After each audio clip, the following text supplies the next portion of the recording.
Pernah nggak sih kalian lagi santai, terus tiba-tiba kepala kalian sendiri itu mulai berisik dengan omongan-omongan yang kayak, "Aduh, kok kamu gitu doang nggak bisa sih?"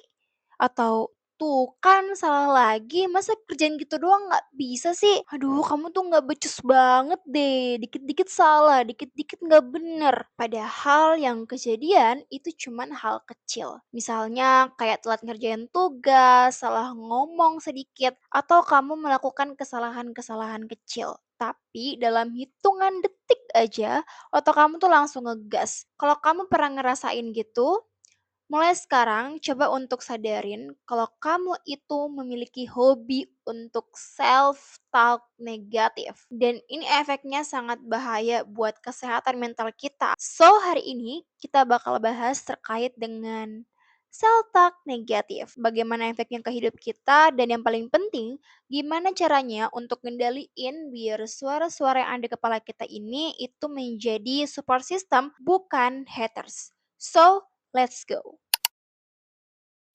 Hi guys, it's me Nur and welcome back to my YouTube channel. Ngomong-ngomong soal self-talk, ternyata guys, ada juga loh yang disebut sebagai self-talk negatif. Karena kan selama ini aku selalu ngejelasinnya penting banget buat self-talk, penting banget buat bisa bicara baik-baik ke diri sendiri. Ternyata ada juga loh self-talk negatif. Nah, itu tuh apa sih? Jadi guys, self-talk itu obrolan internal kita, cara kita mengobrol ataupun ngomong ke diri kita sendiri. Nah, sedangkan self-talk negatif itu berarti isi obrolannya itu ya bersifat negatif, kayak merendahkan, menghakimi, ataupun mengancam. Contoh misalnya tadi kata-kata yang kayak, aku tuh gagal, aku tuh nggak pantas, aduh malu-maluin aja deh, masa gitu doang nggak bisa, dan sebagainya. Dan aku rasa kita semua pasti pernah bilang kayak gini ke diri kita sendiri. Terus kenapa ya kita tuh suka banget ngomong hal-hal yang gak baik ke diri kita sendiri? Ternyata guys, self-talk negatif itu ada sebabnya. Dan biasanya ini tuh campuran dari beberapa hal ini. Yang pertama, belajar dari lingkungan. Karena dari kecil kita sering banget dengar kalimat-kalimat yang bernada kritik, ataupun kita sering banget juga ikut terlibat dalam omongan-omongan yang negatif tersebut. Kayak misalnya kita dijadikan bahan lampiasan kemarahan dari orang-orang, kata-kata yang tidak baik, dan itu tuh terekam di memori kita. Sehingga ketika ada suatu hal yang kita lakukan, ya, yang mirip-mirip nih dengan pengalaman masa kecil itu tadi, dan kita dikatain seperti itu, akhirnya secara tidak langsung otak kita tuh juga mikirin hal yang sama dengan kata-kata yang diucapkan dari orang-orang tersebut kepada kita. Dan tanpa sadar ternyata otak kita juga melakukan hal yang sama kepada diri kita sendiri, yaitu dengan memberikan self-talk negatif. Yang kedua, standar yang gak realistis. Adanya sifat perfeksionisme, yaitu kita pengen banget semua hal itu berjalan sesuai rencana, pokoknya harus perfect. Sehingga ketika ada suatu hal yang gak berjalan sesuai dengan apa yang telah kita rencanakan, ataupun hal tersebut tidak perfect menurut kita malah down dan kita menganggap bahwa ini salah kita sepenuhnya. Bahwa kita nggak becus, kitanya gagal, dan lain sebagainya. Terus yang ketiga, perbandingan nonstop di media sosial, yang dimana kita sering banget ngelihat adanya hal-hal baik di media sosial, segala highlight orang-orang dengan penuh pencapaian ataupun momen-momen membahagiakan yang ketika kita bandingkan dengan diri kita sendiri, kok nggak sejalan ya, kok nggak sama ya, aduh kayaknya aku emang orangnya aduh nggak bisa diandalkan deh, masa orang lain aja nih yang misalnya umurnya udah, sama dengan aku, tapi dia memiliki jalan yang bagus, dia memiliki karir yang sukses, kok aku enggak sih? Nah, hal ini juga bisa menjadi salah satu pemicunya, guys. Yang keempat, yaitu pengalaman gak enak di masa lalu. Entah karena dia sudah pernah dipermalukan, diremehkan, ataupun gagal di momen-momen penting. Sehingga otak itu ngerekam dan ini menjadi suatu hal yang terus-terusan berulang sampai dia dewasa. Dan guys, self-talk ini juga memiliki efek yang cukup signifikan untuk diri kita sendiri.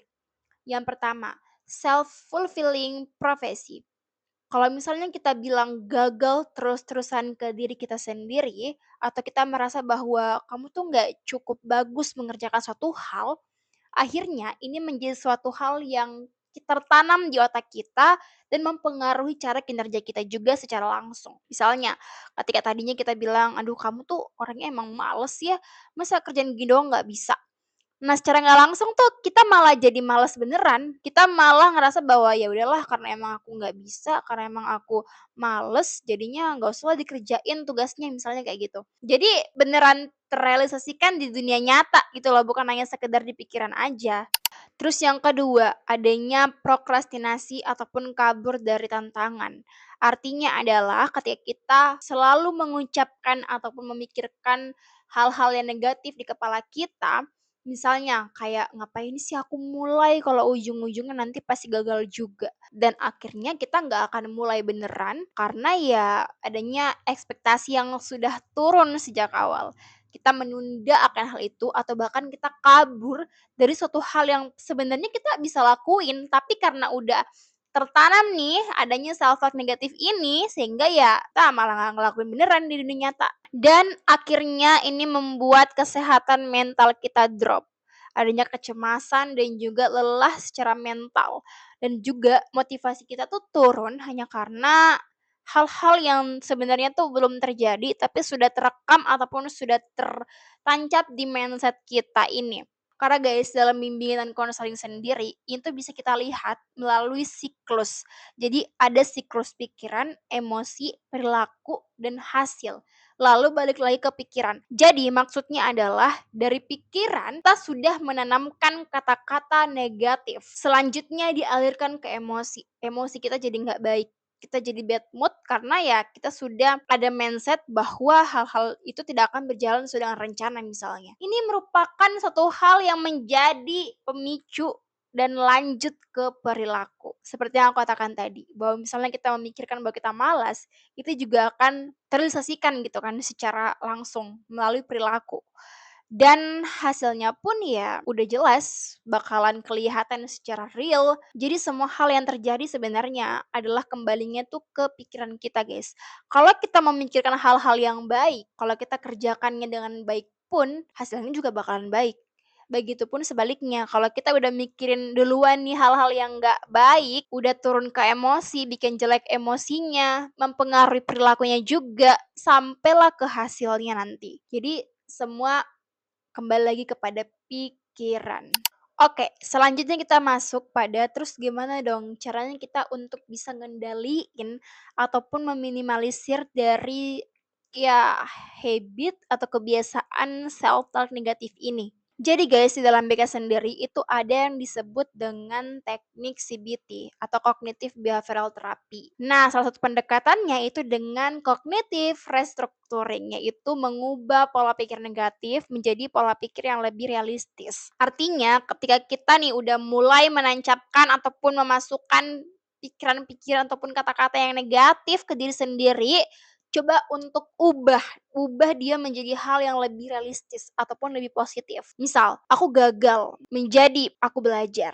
Yang tadinya aku malas menjadi aku hanya lelah, aku butuh istirahat dan setelah ini aku pasti bisa lagi untuk ngerjainnya. Jadi coba untuk buat kalimat itu menjadi kalimat yang bisa kita terima gitu loh, tapi secara positif. Aku tahu ini nggak mudah ya, karena terkadang emang pikiran-pikiran negatif itu muncul dengan sendirinya tanpa bisa kita kontrol. Tapi aku yakin kalau kita belajar, ini pasti bisa. Dan cara lainnya juga yang biasa aku terapin ketika aku mengalami situasi seperti ini adalah aku nge-journal. Jadi dengan cara kita bisa menuangkan isi pikiran yang buruk-buruk itu ke selembar kertas. Setelah itu nanti kita refleksikan lagi kira-kira emang bener nggak sih apa yang kita pikirkan ini itu beneran terjadi nggak sih di diri kita? Misalnya tadinya kita berpikir bahwa kita gagal kan, karena kita misalnya kalah dalam suatu kompetisi ataupun misalnya nilai kita yang jelek. Apakah iya aku beneran gagal? Apakah aku nggak pernah menang sebelumnya? Nggak juga kan, kita pernah kan menang sebelumnya, itu misalnya ya. Jadi sebenarnya kalau kita memaknai self talk negatif ini tuh sebenarnya juga bisa menjadi memotivasi gitu loh guys. Tapi yang penting jangan jangan berupa kata-kata yang jelek deh. Pokoknya kita ubah deh kalimatnya menjadi suatu hal yang bisa memotivasi kita untuk bisa jauh lebih baik lagi ke depannya. Oke guys, sekian video untuk kali ini. Jangan lupa untuk subscribe, like, dan komen. Kalau teman-teman punya hal yang ingin dibahas di video selanjutnya atau ingin diceritain, boleh banget juga untuk tulis di kolom komentar atau DM aku di Instagram di @nerwimes. Oke, sampai jumpa di video selanjutnya. Bye.